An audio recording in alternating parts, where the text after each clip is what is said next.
Good evening. Jeff's off tonight. I'm Jim Axelrod. We begin tonight with the most powerful earthquake to hit California's Bay Area in a quarter century. It was well before dawn when a quake measuring 6.1 and centered 33 miles northeast of San Francisco shook Napa, Sonoma, and Solano counties. No one was killed, but at least 120 people were hurt, including at least 6 who are in critical condition. The city of Napa was hardest hit, with historic buildings damaged and homes destroyed by quake-sparked fires. We have 2 reports from Napa tonight, beginning with John Blackstone. The ground began shaking at 3:20 this morning, especially fierce near the town of Napa. Andre Vanderheyden has lived here 37 years. Everything in the house, it went all over the place. Dresses, TV, all went down.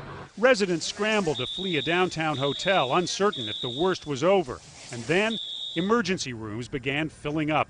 Walter Mikens is CEO of Napa's Queen of the Valley Hospital. Approximately 120 patients treated for earthquake-related injuries, mostly still bumps and bruises and cuts, lots of lacerations. One of the hardest hit areas was this mobile home park where Annalisa Salvatore felt the jolt and smelled fumes. Within like 5 to 10 minutes after that earthquake started, we started seeing flames come up. We looked outside and there was a bunch of flames.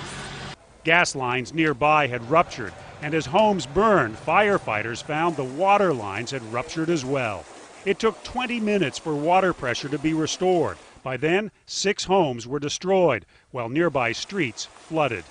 At least one highway buckled. On another road, the quake left behind a giant crack. In downtown Napa, historic buildings, some more than a century old, began to crumble, walls separating away, and concerns growing they were no longer stable. Please get out of the street. Much of downtown had debris everywhere, whether bricks or glass. Broken bottles were a telltale sign of the quake's epicenter. This is wine country. This is wine country, yes. More wine than ever. Tony Morales runs Jack's Deli. Structurally, the building's good. The windows, nothing broke, but we had a wall of wine, and it all came tumbling down. As shopkeepers and residents continue to dig out, the ground may have settled down. The nerves have not. Blackstone joins us now. John, how much warning did the people in the quake zone get?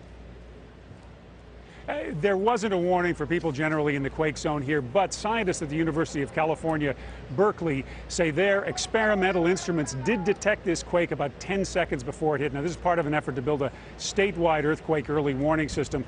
That's still a long way off, and the warning will never be more than 30 or 40 seconds. But, Jim, if it's enough to allow people to get out of a building like this, it could certainly help. John Blackstone in Napa, thank you.